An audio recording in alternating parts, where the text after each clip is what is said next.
ದಾವಣಗೆರೆಯಲ್ಲಿ ಸುರಿದಂಥ ಮಳೆ ಸಾಕಷ್ಟು ಅವಾಂತರ ಸೃಷ್ಟಿ ಮಾಡಿದೆ. ಕೆಲವೆಡೆ ಮನೆಗಳಿಗೆ ನೀರು ನುಗ್ಗಿದರೆ ಇತ್ತ ಬೆಳೆಗಳು ಸಹ ಹಾನಿಯಾಗಿರುವಂಥದ್ದು ನೀವು ದೃಶ್ಯದಲ್ಲಿ ನೋಡ್ತಾ ಇದ್ದೀರಾ. ದಾವಣಗೆರೆ ನಗರದ ಸಮೀಪದಲ್ಲಿರುವಂತಹ ಮಾಗನಹಳ್ಳಿ ಹಾಗೂ ಅಮೃತ್ ನಗರದ ಸುತ್ತಮುತ್ತಲಿನ 50 ಎಕರೆಯಷ್ಟು ಭತ್ತ ನೆಲ ಕಚ್ಚಿರುವಂಥದ್ದು.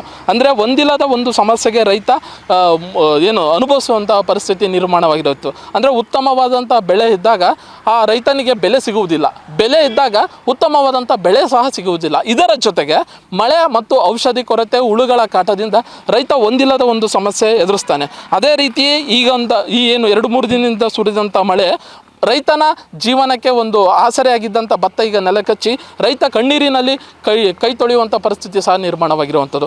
ನೀವು ದೃಶ್ಯದಲ್ಲಿ ನೋಡ್ತಾ ಇದ್ದೀರಾ, ಇದು ಸುಮಾರು 50 ಎಕರೆಯಷ್ಟು ಪ್ರದೇಶ ಇದೇ ರೀತಿಯಲ್ಲಿ ಹಾನಿಯಾಗಿರುವಂಥದ್ದು. ಅಂದರೆ ನೀರಿನಲ್ಲಿ ಭತ್ತ ಸಂಪೂರ್ಣವಾಗಿ ಮಲಗಿರುವಂಥದ್ದು. ಅಂದರೆ ನೀವು ದೃಶ್ಯದಲ್ಲಿ ನೋಡ್ತಾ ಇರ್ಬೋದು, ಈ ರೀತಿಯ ಭತ್ತ ಕೊಳೆತ ಸ್ಥಿತಿಯಲ್ಲಿರುವಂಥದ್ದು. ಅಂದರೆ ಇನ್ನು 2-3 ದಿನದಲ್ಲಿ ರೈತ ಈ ಒಂದು ಬೆಳೆಯನ್ನು ಕಟಾವು ಮಾಡಿ ಜೀವನವನ್ನು ಸಾಗಿಸುವಂಥ ಹಂಬಲದಲ್ಲಿದ್ದ.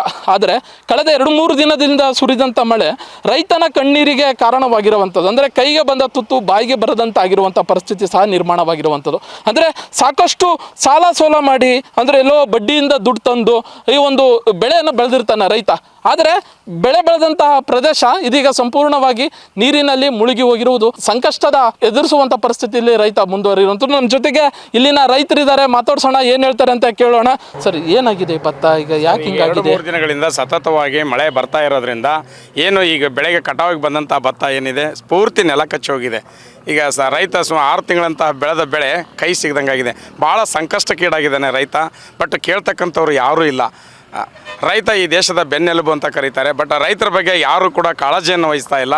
ನಾನು ಹೇಳ್ತೇನೆ, ಉಪಮುಖ್ಯಮಂತ್ರಿಗಳಾಗಲಿ, ಮುಖ್ಯಮಂತ್ರಿಗಳೇ, ದಯಮಾಡಿ ರೈತರು, ನೀವು ಏನು ದೇಶದ ಬೆನ್ನೆಲುಬು ಅಂತ ಹೇಳಿದಿರಲ್ಲ, ಈ ರೈತರ ಬಗ್ಗೆ ಯೋಚನೆ ಮಾಡಿ, ರೈತರ ಬಗ್ಗೆ ಕಾಳಜಿನ ವಹಿಸಿ, ರೈತರನ್ನ ಏನು ಲಾಸ್ ಆಗಿದೆ ಅವರಿಗೆ ಪರಿಹಾರವನ್ನು ಒದಗಿಸೋಕ್ಕೆ ನೀವು ಪರಿಹಾರವನ್ನು ಹುಡುಕಿ ಕೊಡಿ ಅಂತ ನಾವು ಅವರಲ್ಲಿ ಮನವಿ ಮಾಡಿಕೊಳ್ತೇವೆ. ಹೀಗಾಗದೇ ಹೋದಲ್ಲಿ ಏನು ಈ ರೈತ ಮುಂದಿನ ದಿನಮಾನಗಳಲ್ಲಿ ಸಾಲಕ್ಕೆ ಸಾಲವನ್ನು ಮಾಡಿ, ಬಡ್ಡಿಗೆ ಬಡ್ಡಿ ಹಾಕಿ ಸುಮಾರು ತಮ್ಮ ಜಮೀನನ್ನು ಮಾರ್ಕೊಂಡು ಆತ್ಮಹತ್ಯೆಗೆ ಈಡಾಗ್ತಕ್ಕಂಥ ಸಂದಿಗ್ಧ ಪರಿಸ್ಥಿತಿ ಭಾಳ ದಿನಗಳೆಲ್ಲ, ಕೆಲವೇ ದಿನಗಳಲ್ಲಿದೆ. ದಯಮಾಡಿ ರೈತರ ಬಗ್ಗೆ ಕಾಳಜಿಯನ್ನು ವಹಿಸಿ ರೈತರಿಗೆ ಪರಿಹಾರವನ್ನು ಒದಗಿಸಿಕೊಡಿ ಅಂತ ಕೈ ಮುಗಿದವರಲ್ಲಿ ಕೇಳ್ಕೊಳ್ತೀನಿ. ನಿಮ್ದು ಎಷ್ಟು ಎಕರೆ ಹೊಲ ಈ ರೀತಿಯಾಗಿದೆ ಏನು ಅಂತ? ಸರ್, 5 ಎಕರೆ ಹೊಲ ಇದೆ. ಸುಮಾರು ಎಲ್ಲ ಬೆಳೆ ಕಟಾವಿಗೆ ಬಂದಿತ್ತು. ಈಗ 3-4 ದಿನ ಮಳೆ ಸುರಿದಿದ್ದರಿಂದ ಎಲ್ಲದೂ ಕೂಡ ಬೆಳೆ ನಾಶ ಆಗಿ ಹೋಗಿದೆ, ನೆಲ ಕಚ್ಚಿಬಿಟ್ಟಿದೆ. ಈಗ ಎಕರೆಗೆ 5 ಚಲನೂ ನಾವು ತಗೊಳ್ಳೋದು ಕಷ್ಟ ಆಗಿದೆ ಸರ್. ಸಾಕಷ್ಟು ಸಾಲ ಸೂಲ ಮಾಡಿರ್ತೀರಿ, 1 ಎಕರೆಗೆ 1 ಲಕ್ಷಾಂತರ ರೂಪಾಯಿ ಖರ್ಚು ಮಾಡಿರ್ತೀರ. ಬಟ್ ಈ ರೀತಿ ಆದರೆ ಹೆಂಗೆ? ಕೈ ಬರೋ ತುತ್ತು ಬಾಯಿ ಬಂದಿಲ್ಲ ಅಂದರೆ ಹೆಂಗೆ?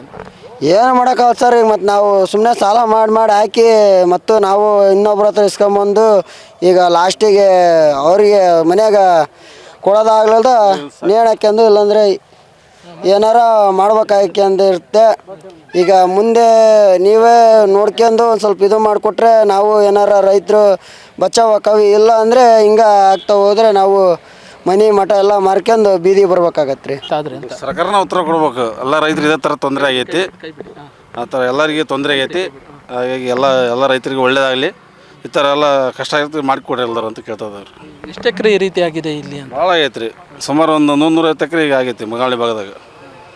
ಅಂದರೆ 2-3 ದಿನದಲ್ಲೇ ಕಟಾವು ಮಾಡಬೇಕಿತ್ತು, ಆದರೆ ಮಾಡೋರಿದ್ರಿ, ಇವತ್ತು ಭಾಳ ಜನ ಮಾಡೋರಿದ್ರು. ಇದಕ್ಕಿದ್ದಂಗೆ ಈ ಥರ ಬಂದು ಭಾಳ ತೊಂದರೆ ಆಗೈತೆ ರೀ. ಈ ಥರ ಮಳೆ ಬಂದು ಭಾಳ ಹಾನಿಕರ ಆಗೈತಿ. ಒಂದಲ್ಲ ಒಂದು ಸಮಸ್ಯೆ ಎದುರಿಸ್ತೀವಿ. ಸಮಸ್ಯೆ ಬಂದ್ಬಿಟ್ರೆ ಒಂದು ಬರ್ತಾನೆ ಇದಾವೆ. ರೈತರಿಗೆ ಏನೋ ಒಂದು ಪರಿಹಾರ ಕೊಡ್ಬೇಕು ಇದ್ರ ಬಗ್ಗೆ.